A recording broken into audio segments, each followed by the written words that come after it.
22 अप्रैल 2025 कश्मीर की खूबसूरत बाइसरन वैली, जिसे हम भारत का मिनी स्विट्जरलैंड भी कहते हैं, वहां हमेशा की तरह बिल्कुल शांति थी। लेकिन तभी अचानक एक बेहद सुनियोजित हमले ने सब कुछ बदल कर रख दिया। ये कोई आम गोलीबारी नहीं थी। इसके पीछे कई सालों से बुना जा रहा एक बहुत ही जटिल जियोपॉलिटिकल जाल था। तो चलिए आज इस पूरी घटना की गहराई में चलते हैं और समझते हैं कि कैसे ये हमला मॉडर्न प्रॉक्सी वॉर का एक बहुत ही खतरनाक उदाहरण बन गया। आज के इस एक्सप्लेनर में हम इस पूरे ऑपरेशन को डिकोड करने वाले हैं। हम सिर्फ घटनास्थल की बात नहीं करेंगे, बल्कि सालों पहले शुरू हुई उस अंतर्राष्ट्रीय साजिश, तकनीक और स्ट्रेटजी को समझेंगे जिसने इस हमले को मुमकिन बनाया। तो सारे तथ्यों और रिपोर्ट्स को जोड़कर चलिए इस हमले की पूरी एनाटॉमी को समझते हैं। इस पूरे टॉपिक को हम 6 हिस्सों में बांटकर देखेंगे। पहले बात करेंगे बाइसरन वैली में हुए उस हमले की। फिर देखेंगे टीआरएफ की शुरुआत कैसे हुई, स्ट्राइक टीम कैसे बनी, कौन सी हाईटेक वेपन्स इस्तेमाल हुए, उनका फाइनल टैक्टिकल प्लान क्या था, और आखिर में इस घटना पर दुनिया का क्या रिएक्शन रहा। तो आइए सीधा चलते हैं हमारे पहले हिस्से की तरफ और फोकस करते हैं उस दिन पर जब इस खौफनाक हमले को असल में अंजाम दिया गया।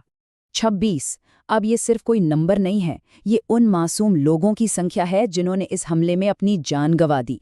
और सबसे ज्यादा हैरान करने वाली बात पता है क्या है? ये पूरा का पूरा हमला सिर्फ 20 से 25 मिनट के अंदर खत्म हो गया। मतलब हमलावरों ने वहां की सिक्योरिटी को पूरी तरह से चकमा देकर एक ऐसा डेडली ट्रैप तैयार किया था जिससे बचना लगभग नामुमकिन था। और जाहिर है इस लेवल का कोऑर्डिनेशन रातों रात तो नहीं होता। तो अब सबसे बड़ा सवाल यही है कि आखिर ये सब हुआ कैसे। इसे समझने के लिए हमें थोड़ा पीछे जाना होगा और उस संगठन के जन्म को समझना होगा जिसने इस हमले की जिम्मेदारी ली है। जरा इन घटनाओं की टाइमलाइन पर नजर डालते हैं। 2018 में global terror funding watchdog FATF ने पाकिस्तान को ग्रे लिस्ट में डाल दिया। इससे उन पर बहुत भारी आर्थिक दबाव पड़ा। फिर अगस्त 2019 में कश्मीर से आर्टिकल 370 हटा दिया गया। अब इन तमाम अंतर्राष्ट्रीय और क्षेत्रीय दबावों के बीच पुराने आतंकी संगठनों के लिए सीधे तौर पर काम करना बहुत मुश्किल हो रहा था। तो इसका हल क्या निकाला गया? अक्टूबर 2019 में एक नया मुखौटा तैयार किया गया, द रेजिस्टेंस फ्रंट यानी TRF। रिपोर्ट्स बताती हैं कि दुनिया को ये दिखाने की कोशिश की गई कि ये एक लोकल कश्मीरी ग्रुप है, जबकि असल में इसके पीछे वही पुरानी लीडरशिप काम कर रही थी। और ये कोटेशन साफ दिखाता है कि इंटरनेशनल कम्युनिटी इस पूरी सिचुएशन को किस तरह से देखती है। यूनाइटेड नेशंस और कई इंडिपेंडेंट इंटेलिजेंस फर्म्स की रिपोर्ट्स का मानना है ये कोई रैंडम वायलेंस नहीं है। वो इसे एक कैलकुलेटेड मिलिट्री डॉक्ट्रिन मानते हैं। आसान लफ्जों में कहें तो सीधे युद्ध लड़ने के बजाय प्रॉक्सी बैटलफील्ड्स का इस्तेमाल किया जा रहा है। और ये एक बहुत ही बड़ा रणनीतिक बदलाव है। अब इस पूरे जियोपॉलिटिकल बैकग्राउंड को समझने के बाद थोड़ा इसके ह्यूमन एलिमेंट पर आते हैं। आखिर वो लोग कौन थे जिन्हें ग्राउंड पर इस खौफनाक योजना को अंजाम देने के लिए चुना गया?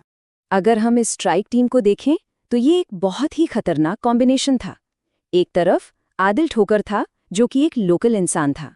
इसका काम था पूरे इलाके का नेविगेशन करना, क्योंकि उसे वहां की चप्पे चप्पे की जानकारी थी। और दूसरी तरफ हाशिम मूसा और अली भाई जैसे फॉरेन फाइटर्स थे।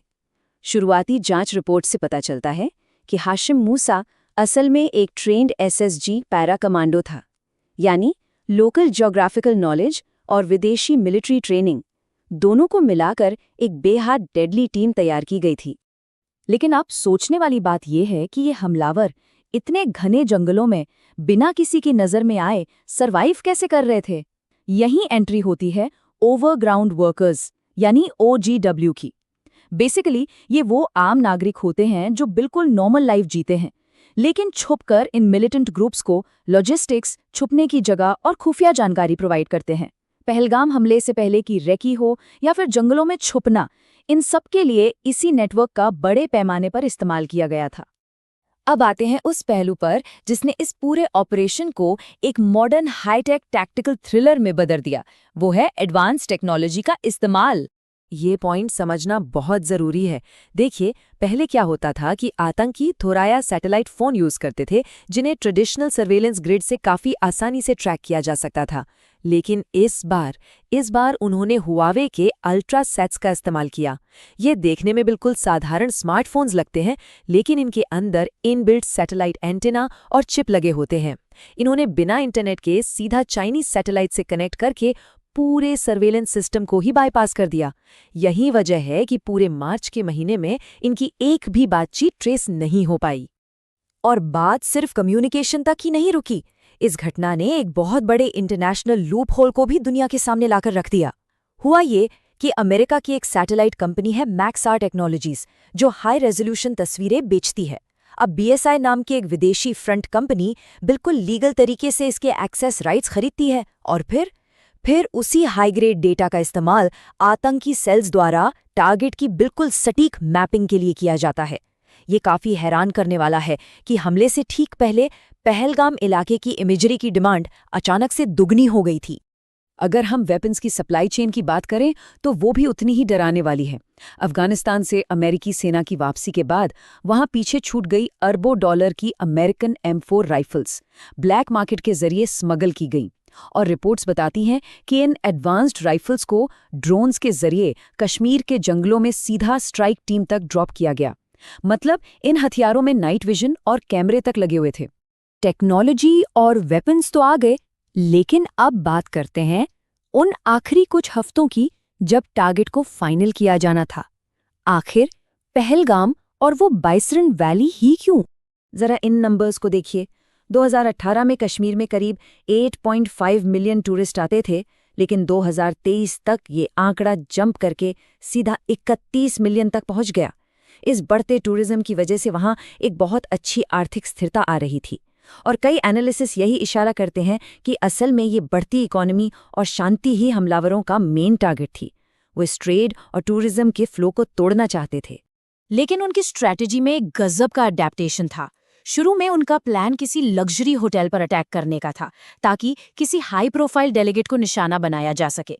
पर जैसे ही सिक्योरिटी फोर्सेज ने होटलों के आसपास सुरक्षा बढ़ाई, उन्होंने तुरंत अपना प्लान स्विच कर दिया और बाइसरन वैली को चुन लिया। क्यों? क्योंकि एक तो वहां बहुत ज्यादा भीड़ थी, सिक्योरिटी ना के बराबर थी, और वो पूरा इलाका ऐसे जंगलों से घिरा हुआ है जहां फोर्सेस को पहुंचने में कम से कम 30 से 40 मिनट लग जाते। और ग्राउंड पर उनका जो एग्जीक्यूशन था वो किसी भी रोंगटे खड़े कर देने वाली प्लानिंग से कम नहीं था। उन्होंने जंगलों में नेविगेट करने के लिए एल्पाइन क्वेस्ट नाम का एक ऑफलाइन ऐप यूज किया।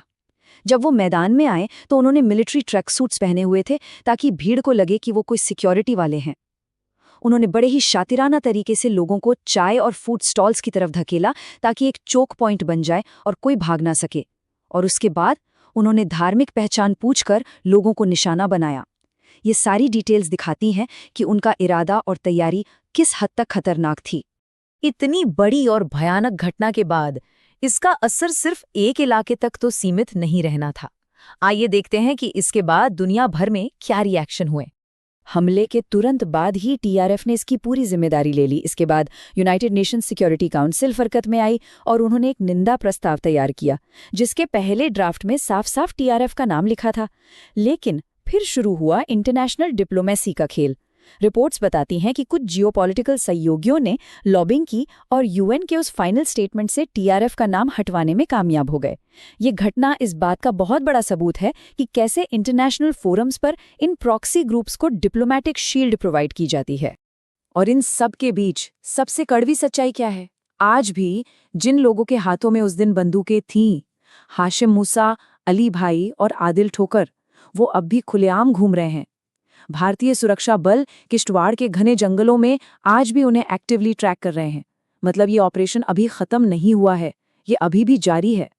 तो इस पूरे एक्सप्लेनर के अंत में हमें बहुत ही गंभीर सवाल के साथ खड़े हैं। अगर इस तरह के प्रॉक्सी ग्रुप्स लीगल लूपहोल्स का फायदा उठाकर space grade satellites, military communication और ड्रोन्स तक इतनी आसानी से पहुंच बना सकते हैं, तो हमारी ग्लोबल सिक्योरिटी का फ्यूचर आखिर कैसा होने वाला है? क्या हम एक ऐसे दौर में आ चुके हैं जहां पुरानी बॉर्डर लाइंस और सिक्योरिटी ग्रिड्स का कोई मतलब ही नहीं रह गया है? ये एक ऐसा सवाल है जिस पर हम सबको सोचना होगा। आज के इस एक्सप्लेनर में बस इतना ही।